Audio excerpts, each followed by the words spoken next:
Boa tarde, turma sétimo ano. Na aula de hoje vamos falar um pouco sobre o processo das grandes navegações, que está incluído também no contexto do final da Idade Média, da passagem da Idade Média para a Idade Moderna, que está incluído também a formação dos Estados Nacionais na Europa, principalmente os pioneiros, Portugal e Espanha, na Península Ibérica. Bom, nas últimas aulas a gente falou bastante sobre a formação do Estado português. Ele é o pioneiro, ele é o primeiro Estado na Europa a ser formado, onde o rei concentra todo o poder nas suas mãos, ele mantém uma autoridade sobre todo o seu território. Há o princípio de supremacia dentro do território, ou seja, o Estado é independente de outros Estados, a nobreza está submissa ao rei, e esse rei, né, o rei de Portugal, ele é associado também à monarquia, à burguesia. Então, os interesses da burguesia passam a ser também os interesses da monarquia portuguesa. Então, ele está aqui porque Portugal será o pioneiro também nas grandes navegações, né? O primeiro país da Europa a navegar em alto mar, não mais no mar Mediterrâneo, mas sim explorando o Oceano Atlântico, mais tarde buscando então a passagem pela África até as Índias Orientais. Então, antes de mais nada, a gente tem que falar sobre o contexto do comércio, né? Do comércio que havia na Europa de produtos do Oriente, que eu falei na última aula, depois das cruzadas, com a abertura do Mediterrâneo Oriental, desenvolveu-se na Europa uma rede comercial para esses produtos, e quem controlava principalmente esse comércio eram os comerciantes italianos, principalmente de Gênova e Veneza. Criou-se, então, uma rede de comércio que ligava a Itália, ligava ao norte da África, em muitas cidades no norte da África, mas a passagem da Europa para o Oriente era através da cidade de Constantinopla. Constantinopla, que foi capital do Império Romano Oriental, até a queda da sua contraparte ocidental, né, Roma. E a Constantinopla, então, era a passagem, era a cidade que ligava os três continentes, África, Europa e Ásia. Então, todos os viajantes que queriam chegar até o Oriente para fazer comércio passavam por Constantinopla. Desde a antiguidade havia uma rota que ligava Constantinopla até mesmo em Pequim, na China, que era chamada Rota da Seda Chinesa. Então, as rotas eram feitas por caravanas, através dessas rotas terrestres, passando por desertos, cordilheiras, atravessando rios. Então, eram milhares de quilômetros que separavam os dois continentes, mas ligados pelo comércio.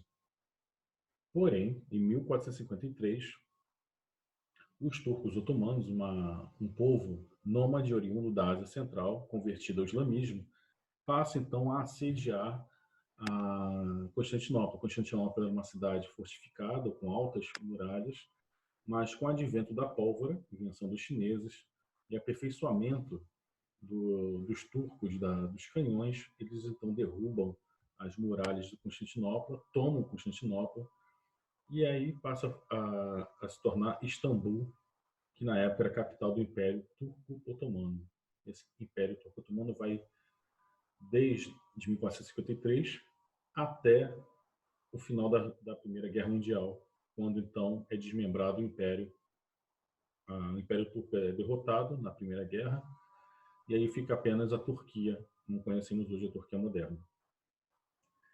Mas então, com a tomada de Constantinopla, começou então uma corrida para se encontrar uma nova rota para o Oriente. E o percursor disso será Portugal, mas muito antes da tomada de Constantinopla, os portugueses foram os primeiros europeus a terem uma conquista fora da Europa, na África, que foram os portugueses quando tomaram Ceuta em 1415. Então vamos falar sobre como Portugal chegou a ser o pioneiro também nessas conquistas e o pioneiro também nas grandes navegações. Então Portugal, primeiro de tudo, por ser o primeiro Estado moderno, né, o primeiro Estado onde o rei detém todo o poder, tem autoridade sobre todo o território, apesar do território português ser pequeno, ele conseguiu o que, por exemplo, a Espanha até então não conseguia, que era manter a união, acabar com as guerras, criar um ambiente de paz. Um ambiente de paz sempre propício ao desenvolvimento dos negócios, do comércio. Como falei na última aula, o rei de Portugal, Dom João de Avis, foi aclamado rei na chamada Revolução de Avis e teve grande apoio da burguesia mercantil. Essa burguesia mercantil, então, se associa com o rei então passa a apoiar diretamente todas as medidas, apoiar todos os projetos da burguesia mercantil. Essa burguesia, que é uma burguesia disposta a pegar o capital e investir em inovações para expandir o negócio. Outra questão também interessante é que os portugueses, apesar de tudo, eles já tinham uma bagagem sobre navegação. Eles eram grandes navegadores desde a Idade Média. A gente pode dizer que o solo de Portugal não é muito propício a todas as culturas agrícolas. Se a gente parar para pensar o que se destaca a agricultura portuguesa é azeite, vinho, mas a produção agrícola mesmo, devido ao solo ser pobre, seco, não era muito grande a produção. Então, os portugueses meio que se voltaram para o mar. Como falei na última aula, a cidade de Lisboa era um entreposto comercial muito importante para os navegadores que vinham contornando o litoral da Europa, desde a Itália. Então, os que seguiam para a Inglaterra, no norte da Europa, aportavam em Lisboa. Então, Lisboa já era uma cidade comercial já desde a Idade Média, desde que ela foi libertada do domínio muçulmano pelos cruzados e por Dom Afonso Henriques.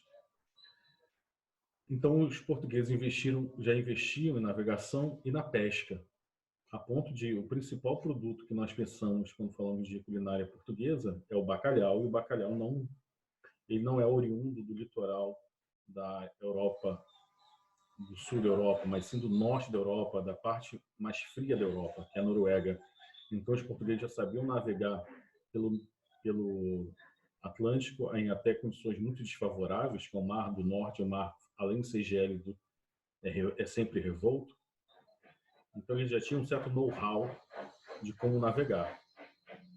E o período que estamos falando, do século XV para o século XVI, é um período de grandes inovações, né, técnicas e científicas. É nesse período que a gente fala sobre a descoberta do Copérnico, né, de que a Terra não está parada no centro do universo e os demais astros estão ao seu redor, mas sim ao contrário. Isso começa com Copérnico, mas se populariza pelo caso do Galileu Galilei, que quando a gente fala sempre da opressão da igreja, o controle da igreja sobre a produção científica e o conhecimento, a gente sempre lembra do Galileu Galilei, que quando publica um livro explicando suas novas ideias do heliocentrismo, ou seja, que não apenas a Terra, mas todos os demais planetas do sistema estão girando ao redor do Sol, a igreja se põe contra essa nova descoberta científica. E para escapar, então, da prisão e talvez até da fogueira, o Galileu é obrigado, então, a renegar tudo aquilo que ele defendia. Mas, no decorrer do tempo, o heliocentrismo acaba substituindo as ideias geocêntricas, vai se fixando a ideia de que realmente a Terra ela é redonda, de que a Terra gira ao redor do Sol e não ao contrário. Então, muitos navegadores italianos vão desenvolver novas técnicas de navegação. A princípio, a navegação que se utiliza muito é a cabotagem, ou seja, a navegação ao redor do continente, né, tendo sempre à vista o litoral para não se perder. Mas a necessidade de ir além, de adentrar o mar, né, o Atlântico, como era conhecido como o oceano terrível, eles tinham medo do Atlântico. Surge, então, vindo do Oriente, técnicas de matemática, astronomia, Isso vai influenciar diretamente nas técnicas de navegação também. Então, se desenvolve instrumentos para a navegação, como a bússola, como o astrolábio, que é um instrumento árabe. Tanto a bússola também é árabe, a bússola que a gente conhece, a bússola portátil. Os chineses tinham uma bússola rudimentar, né, que eles foram os inventores da bússola, mas quem criou a bússola portátil, mais fácil de se consultar, são os árabes. Então, o contato com o mundo árabe é muito importante devido ao comércio, mas o que vai gerar o renascimento, pouco se fala disso, é o contato com os árabes. Os árabes, então, eles vão trazer do Oriente a matemática avançada, né? Se a gente ver, a contribuição dos árabes é muito grande no campo da matemática. A astronomia também tem uma grande influência dos árabes. Então, tudo isso vai confluindo para aperfeiçoar e desenvolver novas técnicas. Então, os portugueses, também imbuídos daquele sentimento de cruzadista, de lutar contra o infiel, contra os muçulmanos, como eles tinham feito na Península Ibérica, eles invadem então o norte da África e tomam a cidade de Ceuta, que é uma cidade comercial, uma cidade rica em especiarias, rica em pele de animais, ouro e principalmente de mão de obra escrava. Então, Portugal tinha a seu favor um ambiente de paz, né, onde o rei detinha o poder sobre todo o território. Esse rei que vai unificar as medidas, instituir uma única moeda nacional, vai também favorecer a infraestrutura, seja garantindo estradas conservadas, segurança nas estradas, vai investir nas cidades, em construção de portos, vai investir também na própria navegação.